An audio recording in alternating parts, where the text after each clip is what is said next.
Magandang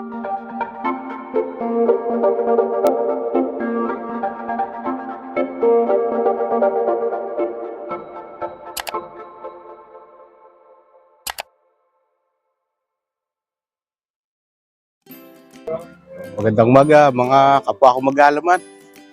Nandito ulit tayo ngayon sa farm natin dito sa Quezon Province, sa May Chaong. Papakita ko lang yung ating update dun sa ating taniman, yung mga mustasa natin. Medyo sa kasamaang palad ay hindi maganda yung naging resulta ng ating pagtatanim ngayon kasi naunahan na tayo ng mga insekto. So, ipapakita ko sa inyo yung ating mga tanim. So ito mga ka-farmer, naubos na yung aking mga repolyo. Walang natira kahit isa, kinain ng insekto. Ito, sayang, yung buo na sana, repolyo na. Kinain naman ng mga insekto. Itong kalabasa lang medyo tumaas-taas natin. Tapos yung ating mustasa, malalaki na rin sana, kaya lang wala na. Puno na rin ng insekto, butas-butas na lahat ng daon. Wala na rin to, hindi na rin to magkakaigi. Kaya lilinisin na lang natin to ngayon. Tatanggalin natin. At kumbaga siguro chachap-chapin ko na lang at gagawin na lang natin pataba sa lupa. Tapos dito naman sa loob natin, sa loob ng ating greenhouse, yung ating mga lettuce ay nabenta na. Yung madami nating lettuce dyan, meron na lang dito mga naiiwan na pagkain na lang siguro ito ng ating tortoise. Meron na naman akong mga bagong punla, ayan. Ay lilipat ko sila mamaya din. Magtitimpla tayo ng nutrient solution. Ito yung sa kabila na lettuce din na ito, pwede pang ibenta ito. Yung iba maliliit pa. Kaya magtitimpla ulit tayo ng nutrient solution para kumbaga malagyan ulit natin kasi medyo natutuyo na sila, napapansin ko. Siguro kakaunti ng tubig nito sa loob. Tapos ito din yung ating mga celery. Lalagyan din natin ito, dadahunan din natin. Tapos lalagyan na rin natin ng kakunti na rin yung tubig sa loob. Medyo kakunti na yung mga tanim natin ngayon. Pero makakabawi din tayo. Tapos ito mga ka-farmer, nagpunla na uli na ako ng Pechay Bagyo. Yun siguro muna pansamantalang ipapalit ko dun sa mga mustasa natin kasi naubusan ako ng buto ng mustasa. Itong pinunla kong talong, hindi naman sumibol. So, yun muna kasi papakita ko sa inyo mamaya. So, magdidilig muna kami ngayon. Kasama ko yung aking pamangkin. Didiligan lang natin yung ating mga carrots na hindi ko alam kung okay pa yun kasi sobrang tagal na nun. Papakita ko sa inyo. So, ito yung ating pamangkin, Bria. Yan, dinidilagan yung ating carrots. Itanim nating carrots. Yun, may laman na ito. Hindi ko lang alam kung pwedeng i-harvest yan kasi parang bulok na kasi. May mga itim na sa ano. Pero kung tutusin, may laman na siya. Hindi ko lang alam kung pwede. Ito rin, B. Ito, ang ating binubuhay pa na repolyo. Hindi ko alam kung lalaki pa itong mga ito. Kasi yung ating kalabasa, natatanggalin na. Wala na rin yun, para medyo makahinga yung ating mulberry doon. So, mamaya mga ka-farmer, lilinisin natin yung ating mga mustasa, tatanggalin na natin. Ipe-prepare ulit natin yung lupa para kumbaga matamnan ulit natin ng bago. Lalagyan natin ng fertilizer para medyo kumbaga yumabong uli yung ating lupa. Tapos gagawa tayo itutuloy natin yung paggagawa ng maliit na greenhouse na gawa sa kawayan.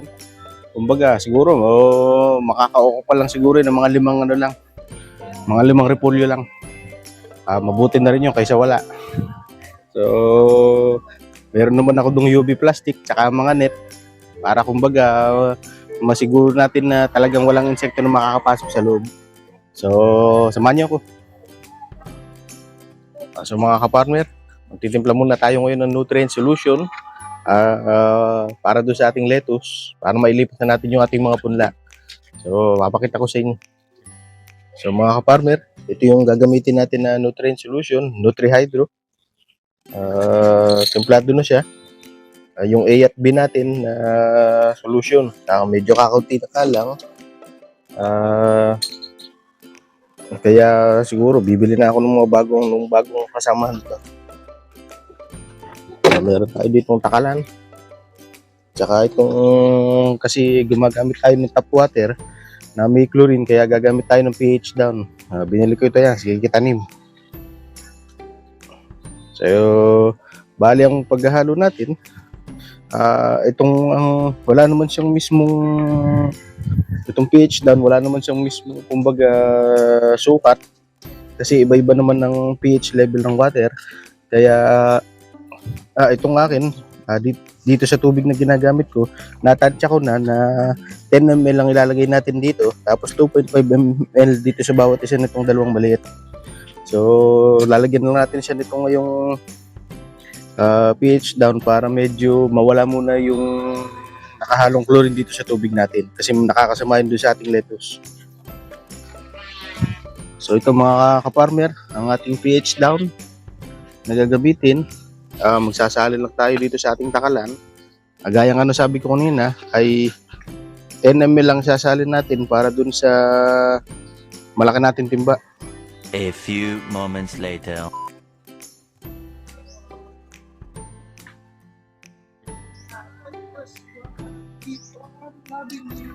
So tatapusin ko lang to para mamaya papakita ko sa inyo yung paglalagay natin dun sa greenhouse natin.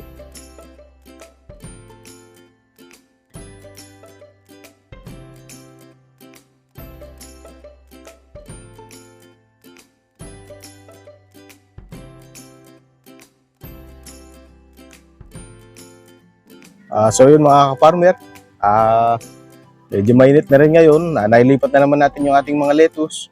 Kaya babalikan na lang natin mamaya yung ating mga tanim, mustasa na hindi na maganda. Kaya lilinisin na lang natin at tanggalin na natin para mai-prepare na uli natin yung lupa. Ang balak ko, lipat na lang yung Pechay Bagyo. Titignan ko kung magkakaigi pa rin dyan.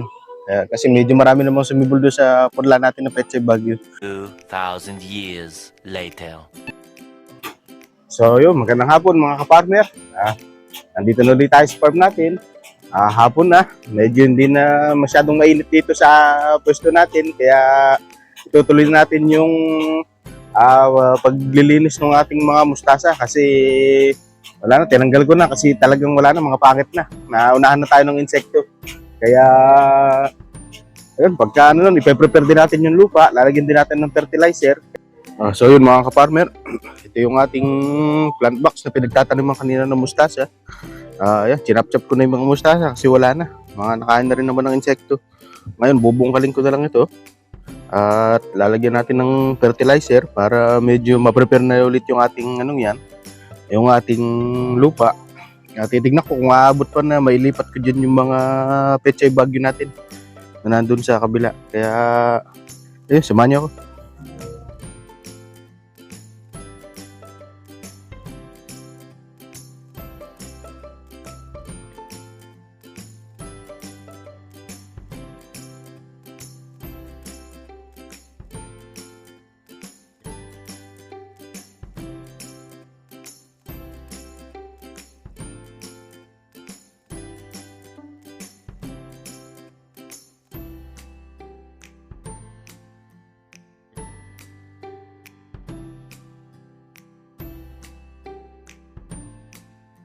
So yun mga ka-farmer, inayos ko lang yung sidings. Tinuwid ko na.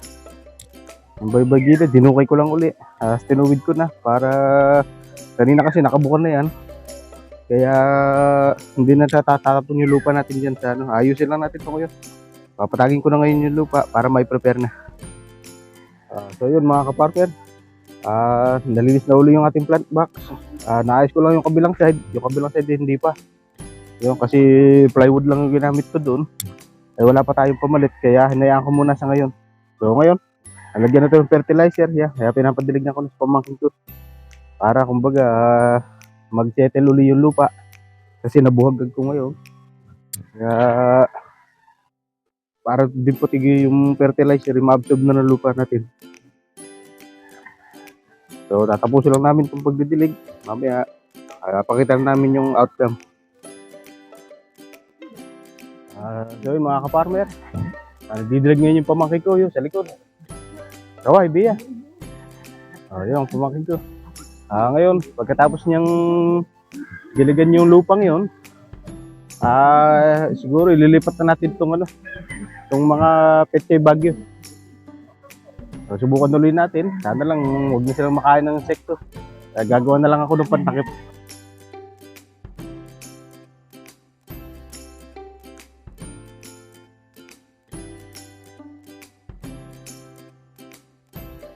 So yun mga ka-farmer, maglilipat na tayo, nailipat na namin yung aming mga petchay bagyo. Ito, kung makikita nyo, yan, mga maliliit na yan. Ngayon nga lang, hindi pa sila kita, kaya lalagyan natin sila ng mga stick. Yun, may sample na akong nailagay, yung mga kawayan, lalagyan pa natin itong iba. So, paglalagay, ganito lang, itusok lang natin. Nilalagyan ko siya ng 3 para kumbaga sarado yung kanyang pwesto. Madami kasing insekto dito, tsaka mga peste, mga hindira ng halaman, kaya kailangan natin lagyan ng ganito. Ayan, para pati madaling makita yung halaman, kasi baka matapakan ng tao kapag hindi nakita kasi masyado pa silang maliliit.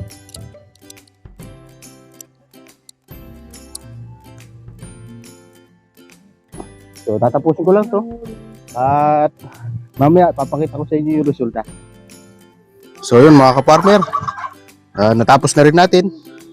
Ito, may mga kawayan na. Bali, 10 petchay bagyo itong nilipat natin dito. Siguro, ano na lang din ako ng net, magdidilan siya ng net. Itataklob natin para, kumbaga, siguradong hindi sila ma-insekto kasi baka makain na naman ito ng insekto. So yun mga ka-farmer, natapos na naming, yun nga, ilipat yung ating mga petchay bagyo. Kaya, nadiligan na rin naman, kaya tapos na kami dito sa farm muna sa ngayong araw. So, yun lamang muna. Salamat sa inyong panonood. Naway pagpalain tayong lahat. Bia, anong sasabihin? Please like and subscribe! Salamat.